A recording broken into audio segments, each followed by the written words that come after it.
दानि आसामनि chief minister, आसामनि मन्त्रि, आसामनि बायदिसिना अफिसारफोर जोङो मुंखौ सोलायनो, जों एसे जौगाहोनो जेला नारा नाथा नाजाबाय, सागान होला होननानै खुद्रिबाय, जोङो रागा जोंबाय। बै समाव बिथांमोना मुं नायगिरै नायगिरै ओरैबायदि मोनसे मुं होनो गोनां जाबाय जि मुङा निखि आसामखौबो बारनानै थांबाय। 6 জনগোষ্ঠীৰ জনজাতিকৰণত চৰকাৰে আপত্তি কৰা নাই। বড়ো, ৰাভা, মিচিং, সোণোৱাল কছাৰী, ঠেঙাল কছাৰী, শৰণীয়া কছাৰী তেখেতসকলে আপত্তি কৰিছে।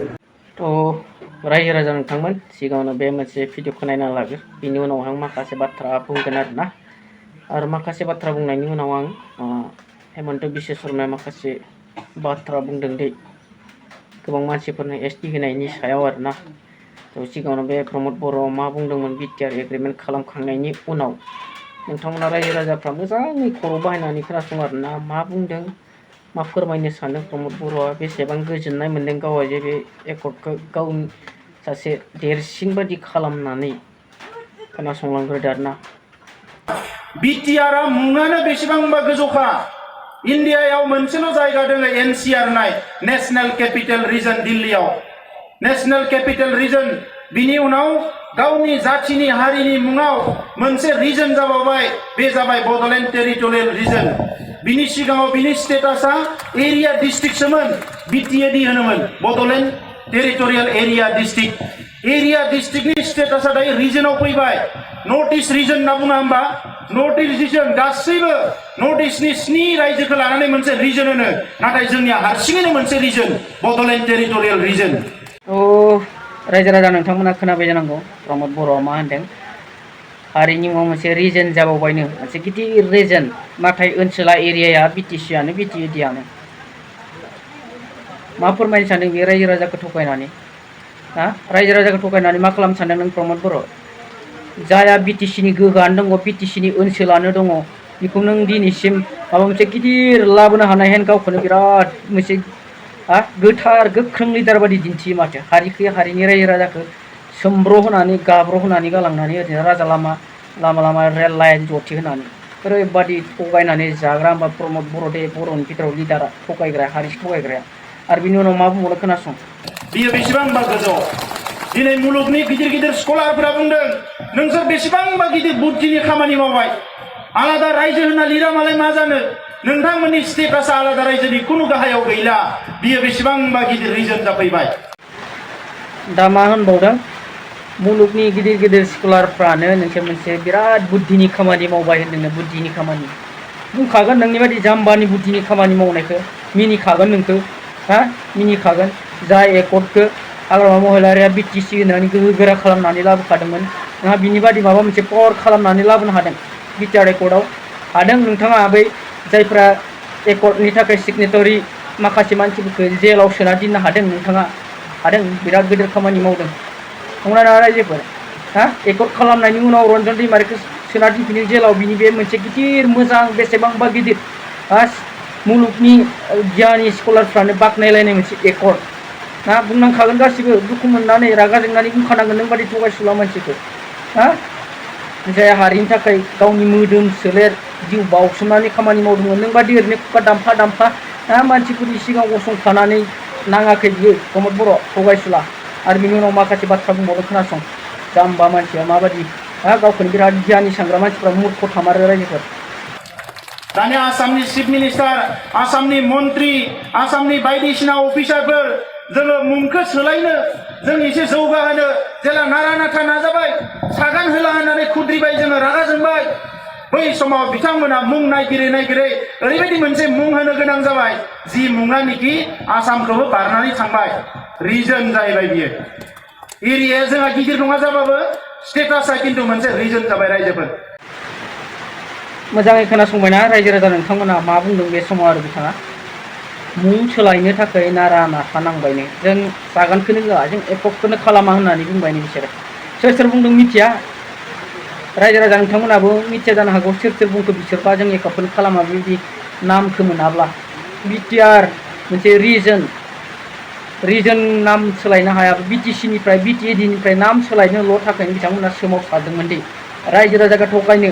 बिटिसिनि खुंथायखौ बिसोरो नायनो बानानै हाग्रामा हाग्रामानि बे खुंथायखौ नायनो बानानै हाग्रामानि सोलाय जों माबा मोनसे बिटिसिनि सोलाय नाम सोलायनानै जोङो गोग्गोआव थागोन बेखौ साननानैनो सोमावसारखादोंमोन दिनै बिनि खुगानि रावफोरजों हमनानै मोनदांना मोनाखै रायजो राजा नोंथांमोना ना आसामनि मन्त्रि एमएलए फोरजों नारा नाथा नांदोंमोन सागानखौनो होला होननानै बुंदोंमोन बिदि नाम सोलायाब्ला अब्लाथ' जोंनि एनडिएफबिफोरखौ रायजो राजाखौ गोथां गोथां थगायथारदों बे प्रमद बर' आरो बिनि लोगोफ्रा ना सिदा सिदि बिनि खुगाजोंनो जों मोनदांखादों बिनि उनाव मानो बिटिसिनि बिटिएडिनि सोलाय मोनसे गोदोर मोनबोबायनो बिटिआर बड'लेण्ड टेरिटरियेल रिजन ओनसोला गोदोर नङाबाबो मुंखौ गोदोर मोनबोबाय गावनि खुगाजोंनो बुंनो होनना बुङाखै रायजोफोर बियो नैबे समावहाय हा ओनसोला फिसाब्लाबो जों मुंखौ गोदोर मोनबाय बे मुं गोदोरजों बेयो दिनै राज खालामनो हादों नै नुबायना बिनि खुगाजों सोलाय रायजो राजा नोंथांमोन थगायजानो नाङा माबादि थगायदों हारिखौ दिनै बड'लेण्डनि नामाव जों बड'लेण्ड मोनोबा बेसेबां गावनि रायजो लानानै जों बेसेबां रंजानो हागौमोन दिनै बर' हारिखौ हाखराव गाब्र' होनानै थगायनानै जाबाय प्रमद बर'आ बेसेबां थाखा फैसा लुटिखो बड'लेण्ड सोमावसारनाय समाव जों बेसेबां हरोमोन न'खरनिफ्राय 50, 100, 200 खाङै खाङै हरोमोन बड'लेण्ड सोमावसारनायाव जोंनि बिटिसिनिल' नङा बिटिआरनि बायजोनि मानसिफ्राबो खाङै खाङै फैसा खाङै खाङै हरोमोन अब्ला बेफोर फैसाया बेसेबां खरसा जादोंमोन बेसेबां प्रमद बर'नियाव हाबदोंमोन रायजोफोर गोसोखां बेफोरखौ फैसाल' नङा माइरंबो खांदोंमोन जोंनिफ्राय बेफोरबादि हा बड'लेण्ड सोमावसारनायनि नामाव दिनै बड'लेण्डखौ फोद्राब गारनानै बिटिसिनि हाग्रामानि खुंथायखौ सेनानै गादियाव जिरायनो थाखाय बिटिआर मुं लाफानानै सिट जानानै दिनै रायजो राजाखौ बेसेबां थगायबावगोन बेलाय हा बेसेबां थगायबावगोन बे सनितपुर बिश्वनाथनि 60था गामिखौ सोफानानै जायानोखि मोनसे मेपनि सिमानि हांखोबो गैया बेबादि थगायफ्लादों दिनै मा थिग बिजेपि सरकार गैयाबानो मा जानो हागौ बियो ना दिपेन बराबो बुंखादोंमोन बिजेपि गैयाब्लानो जोंनि बिटिआर एकर्डआ जाफुंनाय नङा होनखादोंमोन अब्ला जों मा आखा खालामनो बे एकर्डनि सायाव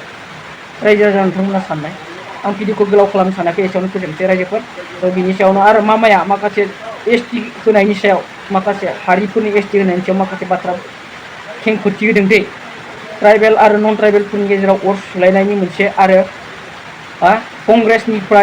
कंग्रेसनो जे नन एसटिफ्रा भट होआ बिनि कायदा खालामनानै माखासे कंग्रेस आरो एसटिफोरनि सायाव माखासे खुगा बेखेवदों नोंथांमोना खोनासंलां 6 জনগোষ্ঠীৰ জনজাতিকৰণত চৰকাৰে আপত্তি কৰা নাই বড়ো ৰাভা মিচিং সোণোৱাল কছাৰী ঠেঙাল কছাৰী শৰণীয়া কছাৰী তেখেতসকলে আপত্তি কৰিছে চৰকাৰে আপত্তি কৰা নাই আপত্তি কৰা মানুহ আমাৰ ভিতৰতে CC2 বুলি যিটো সংগঠন আছে ৰাভা বড়ো মিচিং তিৱা আমাৰ সোণোৱাল কছাৰী ঠেঙাল কছাৰী মেচ কছাৰী তেওঁলোকে আপত্তি কৰিছে ইয়াত বিজেপি আপত্তি কৰা নাই সেইকাৰণে দুইটা ফৰ আৰু এগেইনষ্ট দুইটাকে মাতি আনি আমি বহুতবাৰ মিটিং কৰিছোঁ কংগ্ৰেছে এটা সিদ্ধান্ত ল'লে বিধানসভাত যেতিয়ালৈকে বড়ো ৰাভাই ক্লিয়াৰেন্স নিদিয়ে আপোনালোকে কৰিব নোৱাৰে এই কথাবোৰ ৰাইজে নাজানে নৱেম্বৰত কথাবিলাক আমি উলিয়াই দিম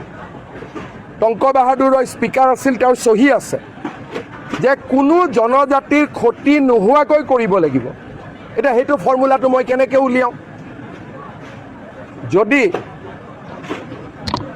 টি ট্ৰাইব এছটি হয় আহোম এছটি হয় বড়ো মানুহবিলাক বা আমাৰ মিচিং মানুহবিলাকে কৈছে আমাৰ ক্ষতি হ'ব ক্ষতি নোহোৱাকৈ কেনেকৈ কৰিম এটা ফৰ্মুলা লাগিব ফৰ্মুলাটো আমি বিচাৰি 4টা জনগোষ্ঠীৰ ক্ষেত্ৰত আমি সফল হৈছোঁ 2টা জনগোষ্ঠীৰ ক্ষেত্ৰত এতিয়াও আমি সফল হ'ব পৰা নাই কংগ্ৰেছে যদি পাকটো লগাই থৈ নগ'লহেঁতেন আজি আমি কষ্ট নাপালোহেঁতেন সেইকাৰণে এই কথাবোৰ আপোনালোকেও নাজানে এনেকৈ সুধি দিয়ে যেন 6টা জনগোষ্ঠী কোনোবাই নিজে কৰা নাই আমি নকৰা নহয় কৰিব খুজিলে কিয় কৰিলে বুলি অসমত আন্দোলন কৰা আৰু মানুহ বেছি ৰখি আছে এতিয়া আমিতো কাজিয়া সৃষ্টি কৰিব নোৱাৰোঁ গতিকে মিলা মিছা মৰম চেনেহৰ মাজেৰে 4টা জনগোষ্ঠীক আমি সমাধান কৰিছোঁ 2টাক কৰিব পৰা নাই আলোচনা চলি আছে নৱেম্বৰৰ ভিতৰত আমি বিধানসভাত প্ৰস্তাৱ দিম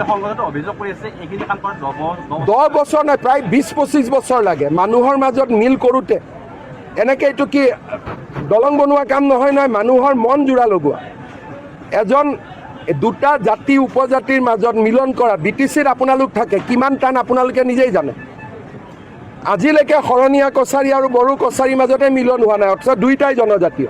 পূৰ্বৰ চৰকাৰৰ ছাৰ এখন কমিটি গঠন কৰি দিয়া আছিল জনজাতিকৰণ কৰা। তেওঁলোকে এটাই ৰিপৰ্ট দিছিলে যে কাকো ক্ষতি নোহোৱাকৈ জনজাতি কৰিব লাগে।